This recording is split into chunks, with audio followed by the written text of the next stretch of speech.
जय Jagannath DN higher secondary को समस्त स्वागत।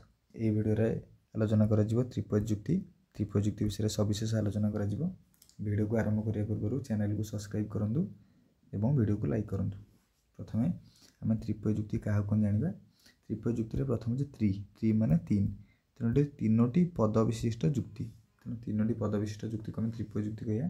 प्रथम तार संज्ञा जाना। त्रिपद जुक्ति क्या कहते जो व्यवहित अवरोह अनुमान केवल दुईटी तर्कवचन सिद्धांत निष्पन्न होता है ताकि आम त्रिपद जुक्ति कह। प्रथम आम जानी व्यवहित अनुमान एकाधिक हेतुवाक्य थाए, एकाधिक हेतुवाक्य सिद्धांत निष्पन्न होता आम व्यवहित अनुमान कहते। मात्र से जो व्यवहित अनुमान जोटी केवल दुईटी तर्कवचन बा हेतुवाक्य थाए ताकि आम त्रिपद जुक्ति कह। उदाहरण आम पाखे अच्छी ये हेतुवाक्य संख्या 1, हेतुवाक्य संख्या 2, दुईटी हेतुवाक्य अच्छी से सिद्धांत निष्पन्न कर गोटे उदाहरण नहीं समस्त देशप्रेमी नमस्य अटंती, सैनिक मैंने देशप्रेमी अटंती, तेणु आम कहीपर अतएव सैनिक मैंने नमस्य अटंती। ये हेतुवाक्य संख्या हूँ 2, सिद्धांत से निष्पन्न हो तेणु आम कह त्रिपदी जुक्ति। तार प्रकार भेद जाना। त्रिपदी जुक्ति को आम दुई भाग में विभक्त करें। त्रिपद जुक्ति दुई प्रकार आम कहीपर, गोटे शुद्ध त्रिपद जुक्ति और अन्य हूँ मिश्रित त्रिपद जुक्ति। शुद्ध बा अमिश्र त्रिपद जुक्ति आम कहे अमिश्र त्रिपद जुक्ति और मिश्र त्रिपद जुक्ति। ये शुद्ध त्रिपद जुक्ति प्रथम जाना के प्रकार ना, से शुद्ध त्रिपद जुक्ति दुई प्रकार, गोटे निरूपाधिक बा निरपेक्ष त्रिपद जुक्ति और प्राकल्पिक त्रिपद जुक्ति। सेमती आम देखिए मिश्रित त्रिपद जुक्ति केते प्रकार ना, 4 प्रकार। मिश्रित, प्राकल्पिक, बीजयोजक, वैकल्पिक, कूटन्याय। एक आम कह प्राकल्पिक निरपेक्ष त्रिपद जुक्ति, बीजयोजक निरपेक्ष त्रिपद जुक्ति, वैकल्पिक निरपेक्ष त्रिपद जुक्ति, कूटन्याय बा द्विसंगक जुक्ति आम कहीपर। शुद्ध निरूपाधिक त्रिपद जुक्ति देखिए सीटी आम कौन पाया ना, सीटी तीनोटी पद थी और तीनोटी तर्कवाक्य थी। तेणु त्रिपद जुक्तिर तीनोटी पद थाए और तीनोटी तर्कवाक्य थाए। परीक्षा क्वेश्चन आस त्रिपद जुक्तिर पद संख्या होची केते ना 3, तर्कवाक्य संख्या मध्य 3। तेणु प्रत्येक पद जो तीनोटी पद अच्छी आम देखिए प्रति पद 2 थर लेखा व्यवहार हो, तेणु तीनोटी पद व्यवहार हो 2 थर लेखा, मोट 6टी पद। 6टी पद थे आम कह तीनोटी पद, कारण प्रति पद 2 थर लेखा व्यवहार होता है। त्रिपद जुक्तिर वैशिष्ट्य बा स्वरूप को जानिए। त्रिपद जुक्तिर वैशिष्ट्य कौन? त्रिपद जुक्ति तीनोटी तर्कवचन विशिष्ट। आम जाने त्रिपद जुक्ति तीनोटी तर्कवचन थाए। से तीनोटी तर्कवचन प्रथम दुईटी को आम हेतुवाक्य कह, प्रथम 2टा वाक्य को हेतुवाक्य और से निष्पृत तर्कवाक्य को सिद्धांत कह। आम उदाहरण माध्यम देखिए ये जो त्रिपद जुक्ति अच्छी, ये त्रिपद जुक्ति प्रथम 2टा पद को आम हेतुवाक्य कह, प्रथम 2टा पद को हेतुवाक्य कह और से निश्चित फलाफल को आम सिद्धांत बोली कह। त्रिपद जुक्ति 3टी पद थाए, 2टी हेतुवाक्य और गोटे सिद्धांत। त्रिपद जुक्ति 3टी पद थाए, से 3टी पद विषय जाना। मोट पद संख्या भी 3, तर्कवाक्य संख्या भी 3, तेणु हेतुवचन 2टी, सिद्धांत गोटे, मोट है 2 + 1 = 3, तीनोटी तर्कवाक्य। पद भी सेमती 3टी कौन जाना, हेतुवचन और सिद्धांत निरूपाधिक तर्कवचन अटे, जपरी आम कहीपर आ ए इ ओ। तेणु त्रिपद जुक्ति 3टी तर्कवाक्य हेतुवचन 2टी और सिद्धांत गोटे, 3टी जाक तर्कवचन आ तर्कवाक्य, ए तर्कवाक्य, इ तर्कवाक्य, ओ तर्कवाक्य हो पारे। सबू तर्कवाक्य ए मान व्यतीत अन्य किसी हेनी, कारण यह हूँ निरूपाधिक बा निरपेक्ष। आउ त्रिपद जुक्तिर कौन वैशिष्ट्य अच्छी ना, सिद्धांत हेतुवचन द्वयरू निष्पन्न होगा अपरिहार्य। सिद्धांत हेतुवचन द्वय बिना निष्पन्न हो पार ना। हेतुवचन और सिद्धांत मध्य जो संपर्क अच्छे आम तार्किक आपादन कह। परवर्ती विषय आम देखिए प्रतीकात्मक तर्कशास्त्र आपादन फलन विषय अधिक जानिए। ये तार्किक आपादन फलन रही है बा तार्किक आपादन संपर्क रही है हेतुवाक्य और सिद्धांत मध्य। नेक्स्ट देखिए त्रिपद जुक्तिर गठन। त्रिपद जुक्ति केमिति आम तैयारी करिया। गोटे त्रिपद जुक्ति उदाहरण नहीं सबु मनुष्य मनशील हेतुवाक्य 1, सॉक्रेटिस जड़े मनुष्य हेतुवाक्य 2, से निश्चित सिद्धांत हूँ सॉक्रेटिस मरणशील। प्रथम यार गठन विषय जाना। त्रिपद जुक्तिर सिद्धांतर उद्देश्य पद को आम पक्षपद बा अप्रधान पद कहे। आम जाने सिद्धांत हूँ सॉक्रेटिस मरणशील, यार उद्देश्य पद हूँ सॉक्रेटिस प्रथम अच्छी, एक आम कह पक्षपद बा अप्रधान पद, और विधेय पद को आम कह साध्य पद बा प्रधान पद। आम कह मरणशील पदटी विधेय स्थान रही, तेणु मरणशील पदटी हूँ साध्य पद बा प्रधान पद। जो पद उभय हेतुवाक्य थाए मात्र सिद्धांत न थाए। आम जाने सिद्धांत सॉक्रेटिस अच्छी, सिद्धांत मरणशील अच्छी, किंतु उभय कौ पद मनुष्य पद उभय हेतुवाक्य अच्छी मात्र सिद्धांत ना। तेणु एक आम कह हेतुपद, हेतुपद बा मध्यम पद, मध्यम पद। ଯେଉଁ ହେତୁବାକ୍ୟରେ ସାଧ୍ୟ ପଦ ଥାଏ ତାହାକୁ ଆମେ ସାଧ୍ୟାବୟବ ବା ପ୍ରଧାନ ହେତୁବାକ୍ୟ କୁହେ।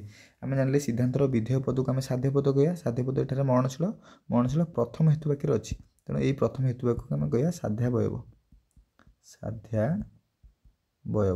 ପୁଣି ସେମିତି ଆମେ ଦେଖିବା ନେକ୍ସଟ କ'ଣ କହିଛି, ଯେଉଁ ହେତୁବାକ୍ୟରେ ପକ୍ଷପଦ ଥାଏ ତାହାକୁ ଆମେ ପକ୍ଷାବୟବ ବା ଅପ୍ରଧାନ ହେତୁବାକ୍ୟ କହିବା। ଆମେ ଦେଖିବା ପକ୍ଷପଦ ହେଉଛି ସକ୍ରେଟିସ୍ ହେଉଛି ଦ୍ୱିତୀୟ ହେତୁବାକ୍ୟରେ, ତେଣୁ ଦ୍ୱିତୀୟ ହେତୁବାକ୍ୟକୁ ଆମେ କହିବା ପକ୍ଷାବୟବ।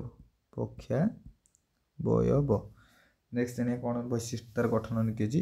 ସାଧ୍ୟପଦ ସ୍ଥାନ କେଉଁଠି? ସାଧ୍ୟପଦ ରହିବ ସାଧ୍ୟାବୟବରେ ଓ ସାଧ୍ୟପଦ ରହିବ ସିଦ୍ଧାନ୍ତରେ। ପକ୍ଷପଦର ସ୍ଥାନ ସେମିତି କେଉଁଠି? ପକ୍ଷପଦ ରହିବ ପକ୍ଷାବୟବରେ, ପକ୍ଷପଦ ରହିବ ସିଦ୍ଧାନ୍ତରେ।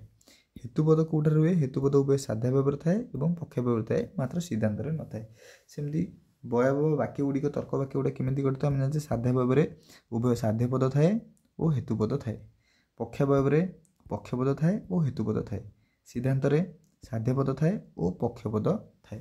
ତେଣୁ ତ୍ରିପଯୁକ୍ତିର ଗଠନରେ ଆମେ ଜାଣିଲେ କ'ଣ କ'ଣ? ସିଦ୍ଧାନ୍ତର ଉଦ୍ଦେଶ୍ୟକୁ ଆମେ ପକ୍ଷପଦ କୁହେ, ସିଦ୍ଧାନ୍ତର ବିଧେୟକୁ ଆମେ ସାଧ୍ୟପଦ କୁହେ। ଉଭୟ ହେତୁବାକ୍ୟରେ ଯେଉଁ ପଦ ଥାଏ ମାତ୍ର ସିଦ୍ଧାନ୍ତରେ ନଥାଏ ତାକୁ ଆମେ ମଧ୍ୟମ ପଦ ମଧ୍ୟ କହିଥାଏ। ଯେଉଁ ହେତୁବାକ୍ୟରେ ସାଧ୍ୟପଦ ସାଧ୍ୟାବୟବ, ଯେଉଁ ହେତୁବାକ୍ୟରେ ପକ୍ଷପଦ ଥାଏ ତାକୁ ପକ୍ଷାବୟବ। ନେକ୍ସଟ ଜାଣିବା ତ୍ରିପଯୁକ୍ତିର ସଂସ୍ଥାନ। ତ୍ରିପଯୁକ୍ତିର ସଂସ୍ଥାନ ପାଇଁ ଆମ ପାଇଁ ଇମ୍ପୋର୍ଟାଣ୍ଟ ପଏଣ୍ଟ ହେଉଛି ଏହାର ମଧ୍ୟମ ପଦ ବା ହେତୁପଦ।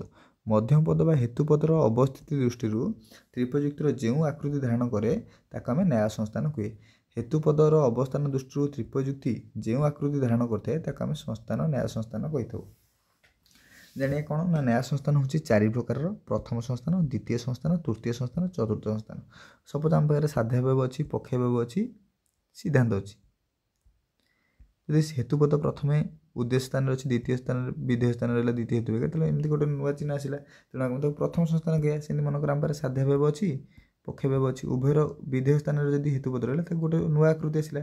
ଉଭୟର ଉଦ୍ଦେଶ୍ୟ ସ୍ଥାନରେ ରହିପାରେ ଗୋଟେ ନୂଆ ଆକୃତି, ସାଧ୍ୟାବୟବର ବିଧେୟରେ, ପକ୍ଷାବୟବର ଉଦ୍ଦେଶ୍ୟରେ, ତେଣୁ ଏଗୁলোକୁ ଆମେ ସଂସ୍ଥାନ ବୋଲି କହିବା। ସଂସ୍ଥାନ 4 ପ୍ରକାରର। ପ୍ରଥମ ସଂସ୍ଥାନ, ଦ୍ୱିତୀୟ ସଂସ୍ଥାନ, ତୃତୀୟ ସଂସ୍ଥାନ, ଚତୁର୍ଥ ସଂସ୍ଥାନ।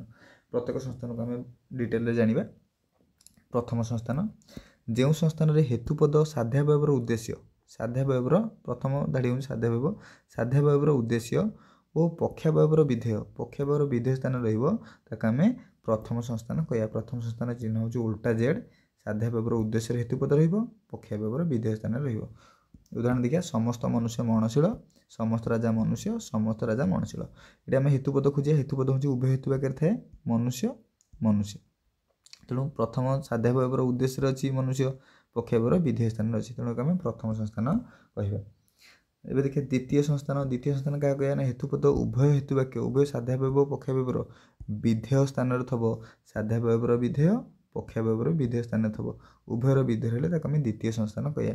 ଦେଖିବା କୌଣସି କାଉ ଚତୁଷ୍ପଦୀ ନୁହନ୍ତି, ସମସ୍ତ ଧେନୁ ଚତୁଷ୍ପଦୀ ପଦଟି ହେତୁପଦ, ଉଭୟର ବିଧେୟ ସ୍ଥାନରେ ଅଛି, ତେଣୁ ଏକୁ ଆମେ ଦ୍ୱିତୀୟ ସଂସ୍ଥାନ କହିବା। ତୃତୀୟ ସଂସ୍ଥାନ ଦେଖିବା, ହେତୁପଦ କେଉଁଠି ଥିବ ନା ଉଭୟ ହେତୁବାକ୍ୟର ଉଦ୍ଦେଶ୍ୟ ସ୍ଥାନରେ। ହେତୁପଦ ଉଭୟ ସାଧ୍ୟାବୟବ ପକ୍ଷାବୟବର ଉଦ୍ଦେଶ୍ୟ ସ୍ଥାନରେ ଥିଲେ ତାକୁ ଆମେ ତୃତୀୟ ସଂସ୍ଥାନ କହିବା। ଗୋଟେ ଉଦାହରଣ ଦେଖିବା, ସମସ୍ତ ମନୁଷ୍ୟ ସ୍ୱାର୍ଥପର, ସମସ୍ତ ମନୁଷ୍ୟ ମେରୁଦଣ୍ଡୀ। ତେଣୁ ମନୁଷ୍ୟ ପଦ ହେତୁପଦ ଉଭୟ ହେତୁବାକ୍ୟର ଉଦ୍ଦେଶ୍ୟ ସ୍ଥାନରେ ଅଛି, ତେଣୁ ଏକୁ ଆମେ ତୃତୀୟ ସଂସ୍ଥାନ କହିବା।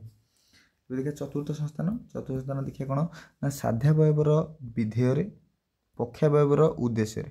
ସାଧ୍ୟାବୟବର ବିଧେୟରେ, ପକ୍ଷାବୟବର ଉଦ୍ଦେଶ୍ୟ ସ୍ଥାନରେ ଥିଲେ ତାକୁ ଆମେ ଚତୁର୍ଥ ସଂସ୍ଥାନ କହିବା। ହେତୁପଦ, ତେଣୁ ଦେଖିବା ସମସ୍ତ କୁମ୍ଭୀର ଥଣ୍ଟିଆ, କୌଣସି ଥଣ୍ଟିଆ ଶ୍ୱାନ ନୁହନ୍ତି। ଉଭୟ ହେତୁବାକ୍ୟରେ ଥଣ୍ଟିଆ ପଦ ଅଛି, ତେଣୁ ସେ ହେଲା ହେତୁପଦ, ସାଧ୍ୟାବୟବର ବିଧେୟ ସ୍ଥାନରେ ଅଛି, ପକ୍ଷାବୟବର ଉଦ୍ଦେଶ୍ୟ ସ୍ଥାନରେ ଅଛି, ତେଣୁ ଆମେ ଚତୁର୍ଥ ସଂସ୍ଥାନ କହିବା। ନେକ୍ସଟ ଜାଣିବା ତ୍ରିପଯୁକ୍ତିର ନ୍ୟାୟ ରୂପ। ନ୍ୟାୟ ସଂସ୍ଥାନ ଆମେ ହେତୁପଦର ଅବସ୍ଥିତି ଦେଖୁଥିଲେ, କିନ୍ତୁ ନ୍ୟାୟ ରୂପରେ ଆମେ ଦେଖିବା ତର୍କ ବାକ୍ୟମାନଙ୍କର ଗୁଣ ଓ ପରିମାଣ ଦୃଷ୍ଟିରୁ ତ୍ରିପଯୁକ୍ତିର ଯେଉଁ ବିଶେଷ ଆକୃତି ହୁଏ ତାକୁ ଆମେ ନ୍ୟାୟ ରୂପ ହୁଏ। ତର୍କ ବାକ୍ୟମାନଙ୍କର ଗୁଣ ପରିମାଣ କ'ଣ? ଆମେ ଜାଣିଛେ ତର୍କ ବାକ୍ୟମାନଙ୍କର ଗୁଣ ଓ ପରିମାଣକୁ ଭିତ୍ତି କରି ଆମେ କ'ଣ କରୁଛେ, ତର୍କ ବାକ୍ୟକୁ 4 ପ୍ରକାରରେ ବିଭକ୍ତ କରୁଛେ। କ'ଣ 4 ପ୍ରକାର ବାକ୍ୟ ନା ଆ ବାକ୍ୟ, ଏ ବାକ୍ୟ, ଇ ବାକ୍ୟ ଏବଂ ଓ ବାକ୍ୟ। ତାହେଲେ ଏମାନଙ୍କୁ ନେଇକରି ତ୍ରିପଯୁକ୍ତିର ଯେଉଁ ବିଶେଷ ଆକୃତି ହେବ, ଫର ଏକ୍ଜାମ୍ପଲ୍ ଆମେ ନେବା ସାଧ୍ୟାବୟବ, ଆମେ ନେବା ପକ୍ଷାବୟବ, ଆମେ ନେବା ସିଦ୍ଧାନ୍ତ। ସାଧ୍ୟାବୟବ ମନେକର ଆ ତର୍କ ବାକ୍ୟ, ପକ୍ଷାବୟବ ମନେକର ଏ ତର୍କ ବାକ୍ୟ, ସିଦ୍ଧାନ୍ତ ମନେକର ସେଇ ଏ ତର୍କ ବାକ୍ୟ। ତେଣୁ ଇଏ ଗୋଟେ ରୂପ ଆକୃତି ହେଇଗଲା। ସେମିତି ଅଲଗା ଆକୃତି ଆମେ ଖୋଜିବା, ସାଧ୍ୟାବୟବ ଏ ତର୍କ ବାକ୍ୟ, ପକ୍ଷାବୟବ ଏ ତର୍କ ବାକ୍ୟ, ସିଦ୍ଧାନ୍ତ ଓ ତର୍କ ବାକ୍ୟ। ଇଏ ବି ଗୋଟେ ଆକୃତି ହେଇପାରିବ। ସାଧ୍ୟାବୟବ ଆ ତର୍କ ବାକ୍ୟ, ପକ୍ଷବ୍ୟୟ ଆ ତର୍କ ବାକ୍ୟ, ସିଦ୍ଧାନ୍ତ ଆ ତର୍କ ବାକ୍ୟ। ଇଏ ମଧ୍ୟ ଗୋଟେ ଭିନ୍ନ ଆକୃତି। ତେଣୁ ତ୍ରିପଦୀ ଯୁକ୍ତିରେ ଯେଉଁ ତର୍କ ବାକ୍ୟ ବ୍ୟବହାର ଆମେ କରୁଛେ ସେ ତର୍କ ବାକ୍ୟମାନଙ୍କର ଗୁଣ ଓ ପରିମାଣକୁ ନେଇକରି ତ୍ରିପଦୀ ଯୁକ୍ତିର ଯେଉଁ ବିଶେଷ ଆକୃତି ସବୁ ସୃଷ୍ଟି ହେଉଛି ତାକୁ ଆମେ ନ୍ୟାୟ ରୂପ ବୋଲି କୁହେ। ନ୍ୟାୟ ରୂପକୁ ଆମେ ତିନୋଟି ଅର୍ଥରେ ବ୍ୟବହାର କରେ। ସେ ତିନୋଟି ଅର୍ଥ ହେଉଛି ବ୍ୟାପକତର ଅର୍ଥ, ବ୍ୟାପକତମ ଅର୍ଥ ଏବଂ ସର୍ବନିମ୍ନ ଅର୍ଥ। ପ୍ରଥମେ ଜାଣିବା ବ୍ୟାପକତର ଅର୍ଥ କ'ଣ।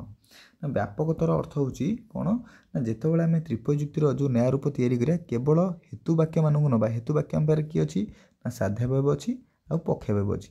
କେବଳ ସାଧ୍ୟାବୟବ ପକ୍ଷବ୍ୟୟକୁ ବିଚାରକୁ ନେଇକି ଯେତେବେଳେ ଆମେ ନ୍ୟାୟ ରୂପ ନିର୍ଣ୍ଣୟ କରିବା ତାକୁ ଆମେ ବ୍ୟାପକତର ଅର୍ଥ ବୋଲି କହିବା।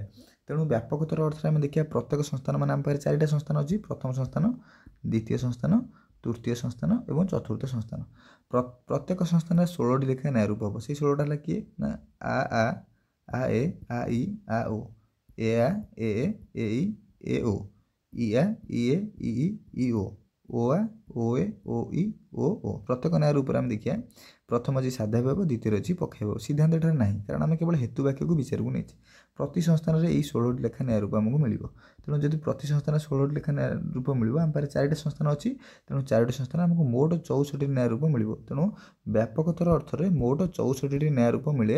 କେତୋଟି ସଂସ୍ଥାନରେ 4ଟି ସଂସ୍ଥାନରେ। ତେଣୁ ପ୍ରତ୍ୟେକ ସଂସ୍ଥାନରେ 16ଟି ନ୍ୟାୟ ରୂପ ମିଳିବ, 4ଟି ସଂସ୍ଥାନରେ 64ଟି ନ୍ୟାୟ ରୂପ ମିଳିବ। ଦ୍ୱିତୀୟ ଅର୍ଥରେ ଆମେ ଦେଖିବା ବ୍ୟାପକତମ ଅର୍ଥ। ବ୍ୟାପକତର ଠାରୁ ଟିକେ ଅଧିକ ହେଉଛି ବ୍ୟାପକତମ। ତେଣୁ ଏଠି ଆମେ ଉଭୟ ହେତୁ ବାକ୍ୟ ସହିତ ଆମେ ବିଚାରକୁ ନେବା ସିଦ୍ଧାନ୍ତକୁ। ତେଣୁ ଉଭୟ ହେତୁ ବାକ୍ୟ ସହିତ ସିଦ୍ଧାନ୍ତକୁ ବିଚାରକୁ ନେଲା ପରେ ଯେଉଁ ନ୍ୟାୟ ରୂପ ଗୁଡ଼ିକ ଆମେ ପାଇବା ତାକୁ ଆମେ ବ୍ୟାପକତମ ଅର୍ଥ ବୋଲି କହିବା। ବ୍ୟାପକତମ ଅର୍ଥରେ ଆମେ କ'ଣ କହିବା ନା ପ୍ରତ୍ୟେକ ସଂସ୍ଥାନରେ ଆମେ 64ଟି ନ୍ୟାୟ ରୂପ ପାଇବା। ଯେହେତୁ ଆମ ପାଖରେ 4ଟା ସଂସ୍ଥାନ ଅଛି ତେଣୁ ଆମେ ମୋଟ 256ଟି ନ୍ୟାୟ ରୂପ ପାଇପାରିବା ବ୍ୟାପକତମ ଅର୍ଥରେ। ସେମିତି ତୃତୀୟ ଅର୍ଥ ଦେଖିବା କ'ଣ ନା ସର୍ବନିମ୍ନ ଅର୍ଥ। ସର୍ବନିମ୍ନ ଅର୍ଥରେ କେବଳ ପ୍ରମାଣ ସିଦ୍ଧ ବୈଧ ନ୍ୟାୟ ରୂପ ଗୁଡ଼ିକୁ ଆମେ ବିଚାରକୁ ନେବା। ପରୀକ୍ଷା ନିରୀକ୍ଷା କଲା ପରେ ଯେଉଁ ବୈଧ ନ୍ୟାୟ ରୂପ ଗୁଡ଼ିକ ଆମକୁ ମିଳିବ ସେଗୁଡ଼ାକୁ ଆମେ ସର୍ବନିମ୍ନ ଅର୍ଥରେ ବିଚାରକୁ ନେବା। ତେଣୁ ମୋଟ ସବୁ 4ଟା କି ସଂସ୍ଥାନ ମିଶିଲା ପରେ ପ୍ରଥମ, ଦ୍ୱିତୀୟ, ତୃତୀୟ, ଚତୁର୍ଥ ସଂସ୍ଥାନ ମିଶିଲା ପରେ ମୋଟ ଆମେ 19ଟି ସବଳ ନ୍ୟାୟ ରୂପ ପାଇବା ଏବଂ 5ଟି ଦୁର୍ବଳ ନ୍ୟାୟ ରୂପ। ମୋଟ 24ଟି ନ୍ୟାୟ ରୂପ ଆମେ ପାଇବା।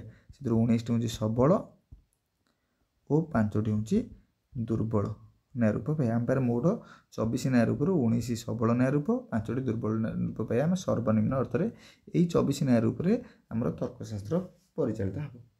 ପରବର୍ତ୍ତୀ ଜାଣିବା ସେଇ ଯେଉଁ ନ୍ୟାୟ ରୂପ ନିର୍ଣ୍ଣୟ କରିବା ବା ନ୍ୟାୟ ରୂପର ବୈଧତା ପରୀକ୍ଷା କରିବା ସେଥିପାଇଁ ତ୍ରିପଦୀର କେତେକ ନିୟମ ରହିଛି। ସେଇ ବୈଧ ନ୍ୟାୟ ରୂପ ଗୁଡ଼ିକ ଠାରୁ ଆମେ ଅବୈଧ ନ୍ୟାୟ ରୂପ ଗୁଡ଼ିକୁ ଅଲଗା କରିବା ପାଇଁ ଏଇ ନିୟମାବଳୀ ଗୁଡ଼ିକୁ ଆମେ ବ୍ୟବହାର କରିବା। ତ୍ରିପଦୀ ଯୁକ୍ତିର ବୈଧ ନିର୍ଣ୍ଣୟ କରିବା ପାଇଁ ଆମ ପାଖରେ ନିୟମ ଗୁଡ଼ିକ ଯେଉଁ ଅଛି ସେଗୁଡ଼ାକ ଆମେ 3 ଭାଗରେ ବିଭକ୍ତ କରିଛେ। ସେ ହେଲା ତ୍ରିପଦୀ ଯୁକ୍ତିର ସାଧାରଣ ନିୟମ, ସ୍ୱତନ୍ତ୍ର ନିୟମ ଏବଂ ଆରିଷ୍ଟଟଲଙ୍କ ମୌଳିକ ସୂତ୍ର। ସାଧାରଣ ନିୟମରେ କ'ଣ ହୁଏ ନା ତ୍ରିପଦୀ ଯୁକ୍ତିର ସବୁ ପ୍ରକାର ତ୍ରିପଦୀ ଯୁକ୍ତି ପ୍ରଥମ ଯେଉଁ କହିଲେ ମିଶ୍ର ଅମିଶ୍ର ସବୁ ପ୍ରକାର ତ୍ରିପଦୀ ଯୁକ୍ତି ପାଇଁ ପ୍ରଯୁଜ୍ୟ ସବୁ ସଂସ୍ଥାନ ପାଇଁ ପ୍ରଥମ, ଦ୍ୱିତୀୟ, ତୃତୀୟ, ଚତୁର୍ଥ ସଂସ୍ଥାନ ପାଇଁ। ମାତ୍ର ଯେଉଁ ସ୍ୱତନ୍ତ୍ର ନିୟମାବଳୀ ପଢ଼ିଲେ ଏଇ ସ୍ୱତନ୍ତ୍ର ନିୟମାବଳୀ ଗୁଡ଼ିକ କେବଳ ନିର୍ଦ୍ଦିଷ୍ଟ ସଂସ୍ଥାନ ପାଇଁ କାର୍ଯ୍ୟ କରିବ, ସବୁ ସଂସ୍ଥାନ ପାଇଁ କାର୍ଯ୍ୟ କରିବ ନାହିଁ। ପ୍ରତ୍ୟେକ ସଂସ୍ଥାନର ଭିନ୍ନ ଭିନ୍ନ ସ୍ୱତନ୍ତ୍ର ନିୟମ ରହିଛି।